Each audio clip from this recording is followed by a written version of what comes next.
Le DSI est au cœur de cette mutation puisqu'il est à la fois, et on en reparlera ce soir, et vous le savez bien, vous qui êtes dans la salle, de cette sécurité, de cette obligation de sécuriser et les données de l'entreprise et le citoyen employé, et puis au cœur de l'innovation, et c'est peut-être là, dans cette gestion du temps, Jacques Marzin, que le DSI a un rôle particulièrement fin, parce que finalement, vous devez gérer la diversité dans le temps, vous avez des systèmes qui sont là pour 20 ans et des innovations qui arrivent très régulièrement, beaucoup plus vite que ça.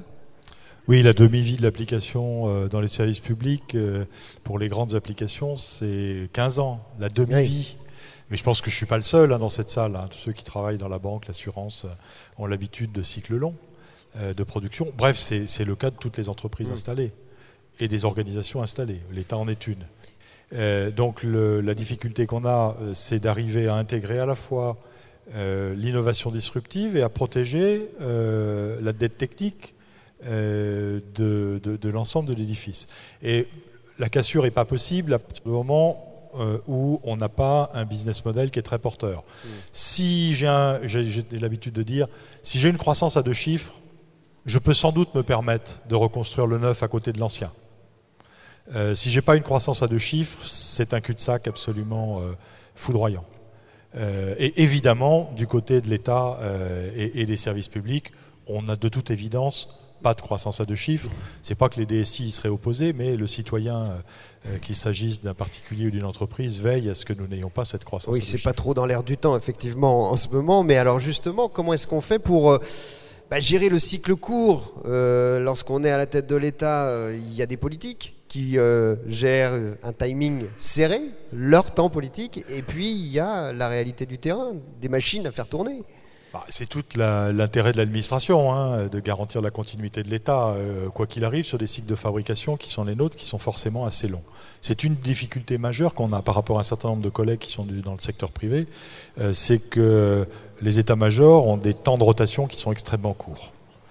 Et donc il n'est pas pensable de se contenter de restructuration de fonds. Et quand je parle de restructuration de fonds, je parle de projets à 3 ans. Et c'est pas tellement le business qui pilote là, c'est le fait que le promoteur sera parti avant qu'on ait fait le passage à l'acte. Donc on est obligé de marier, mais comme vous tous, des opérations hyper courtes pour des raisons différentes, des opérations hyper courtes, très visibles, très démonstratrices de ce que l'on veut faire dans la durée, et en même temps de protéger des vagues de fonds beaucoup plus structurelles qui portent effectivement, alors je vous rassure tout de suite, les 18 000 informaticiens, s'ils étaient sous mon autorité, ce serait déjà pas simple. Mais en plus, Galichet ne m'obéit jamais. Donc, j'ai, comme beaucoup de DSI dans cette salle, des problématiques de DSI groupe qui sont un petit peu des problématiques au carré par rapport à des DSI d'entreprise. Mais sur le rôle du DSI, moi, je voudrais juste raconter une anecdote. Je crois qu'il ne faut pas essayer de protéger une profession. Nous sommes suffisamment puissants par la connaissance et la maîtrise technologique que nous avons pour ne pas en rajouter dans l'accaparement du savoir-faire. Je vais prendre juste un exemple au niveau de l'État. Je travaille la main dans la main avec quelqu'un qui s'appelle Henri Verdier, qui est spécialiste de l'open data, qui est le patron d'Etalab, qui fait partie de la même structure que moi, mais qui n'est pas d'ISIC. Et nous butions sur des grands problèmes d'entraînement des métiers dans une culture des référentiels partagés interministériels.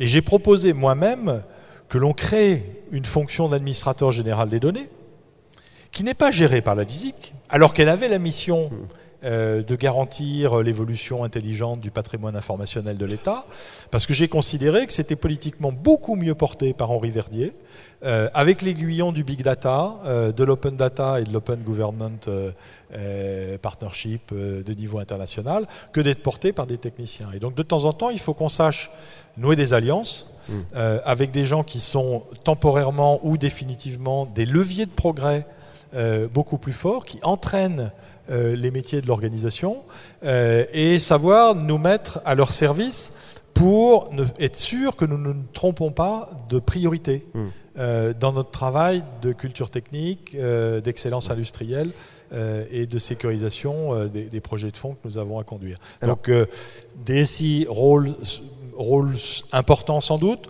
rôle central et essentiel dans la numérisation de la société? Bah non. Je suis désolé, mais c'est quand même une vague de fond sociétal. Ouais. Alors, chaque citoyen a son avis. On va évoquer ça évidemment dans les minutes qui viennent. Alors je disais un choix stratégique, Jacques Marzin, mais ça veut dire aussi qu'on a la main sur un budget. Vous, ça doit être énorme, j'imagine. Et avec, on disait cost killing tout à l'heure, c'est-à-dire que vous maintenant, vous devez négocier comme la grande distribution avec ses fournisseurs quelque part. Ah, il paraît que j'ai une réputation d'acheteur de la grande distrib. J'ai quelques partenaires dans la salle qui peuvent témoigner sans doute. Donc, il y aura confirmation. Heureusement, on a des règles qui permettent d'éviter les excès. Oui, c'est un vrai. La vraie difficulté qu'on a, je rejoins ce que disait Luc Ferry tout à l'heure. La difficulté dans ces passages technologiques, c'est les effets effectivement d'investissement qui peuvent être évictifs de ce qui se passe dans le back-office. Vous parliez du big data, c'est vrai. Aujourd'hui, on me demande d'investir dans le big data, mais je ne voudrais pas non plus construire une espèce de Saint-Pétersbourg du numérique, où il y a la belle façade de big data, mais derrière, il y a des logements communautaires qui n'ont pas été refaits depuis les années 20. Bien en face du c'est un peu ça la difficulté que l'on a dans un système très contraint économiquement, où effectivement, on n'a plus la capacité d'investissement au niveau de la puissance publique. Et que donc on ne peut investir que sur les marges qu'on dégage en faisant des économies. Et ça pose un vrai problème dans des structures où il n'y a même pas le moteur de la concurrence et de la survie pour arriver à entraîner les hommes et les femmes vers le changement souhaité. Et donc ça pose vraiment la question du sens, du sens sociétal qu'on peut donner à ces équipes-là, du sentiment qu'elles ont participé à une transformation et d'en faire un objet intellectuel de ralliement, alors qu'on n'a pas de moteur partagé. Le moteur du chiffre est un moteur comme un autre, mais au moins il est impitoyable dans l'évaluation qu'il donne de l'action. Donc c'est toute la difficulté qu'on a. Je rejoindrai également tout ce qui a été dit sur la culture, elle est essentielle. On a posé, nous, une ambition qui est une ambition d'État plateforme, c'est-à-dire finalement de refaire au niveau des services publics ce qu'Amazon et d'autres ont fait en termes d'architecture de leur système pour arriver à mieux organiser une circulation sans couture de l'information concernant le citoyen pour lui simplifier la vie aux citoyens ou à l'entreprise d'abord. Et en fait, la question qu'on pose à toutes les structures métiers au sein de l'État, c'est imaginez ce que c'est que votre métier as a platform. Ouais. Qu'est-ce que c'est que l'éducation as a platform? Qu'est-ce que c'est que la sécurité intérieure as a platform? Qu'est-ce que c'est que la protection du patrimoine culturel as a platform? Donc des choses qui impliquent une compréhension de la part des responsables métiers, des potentiels du numérique, et c'est là qu'effectivement on tombe dans un abîme d'incompréhension, une acculturation totale à faire, et on se remet à réinventer des ambassadeurs du numérique pour aller expliquer à ces gens-là ce que c'est, mais chaque fois qu'on en nomme, ils se dépêchent de faire des projets à eux, plutôt que de passer leur temps à expliquer et à former les responsables métiers. Donc on est toujours dans cette ambivalence. Moi je sais que j'ai pas le temps qui me permet de travailler à la montée en compétences des responsables métiers qui sont en face de moi. Certainement que des partenaires marchands le font très bien, mais je ne suis pas sûr qu'ils le font avec la même vision stratégique et la mienne sur l'endroit où on peut emmener les services publics pour le pays.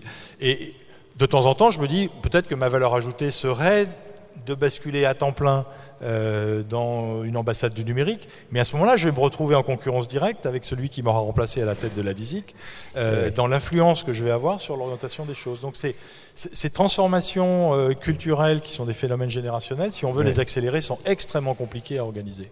Jacques Marzin, en guise de conclusion à cette table ronde. 3 mots. D'abord, je pense que les DSI peuvent protéger l'innovation. Alors pas sa création, mais sa mise en œuvre, plutôt dans les process innovants. On a créé comme ça, nous, des start-up d'État. C'est un oxymore. Une belle idée, un chef produit, 200 000 euros, étonne le monde en 6 mois. Alors, ça marche. Ça marche, voilà. Ça marche parce que c'est des choses citoyennes et il y a un tas de gens qui ont des idées sur la façon dont il faudrait que ça marche pour marcher mieux, quoi. C'est plus facile dans le domaine social que dans le domaine de la sécurité intérieure, je vous rassure. Hein. On trouve beaucoup moins de hackers. On trouve beaucoup moins de hackers dans ce deuxième domaine. Juste un mot, parce que deuxièmement, voilà. Big data en interne, j'y crois pas trop. L'open data, par contre, est en tout cas dans le service public, une source extraordinaire d'innovation interne. Dans tous les pays du monde, dans toutes les collectivités territoriales, les premiers utilisateurs de l'open data sont les autres services de l'administration. Ouais.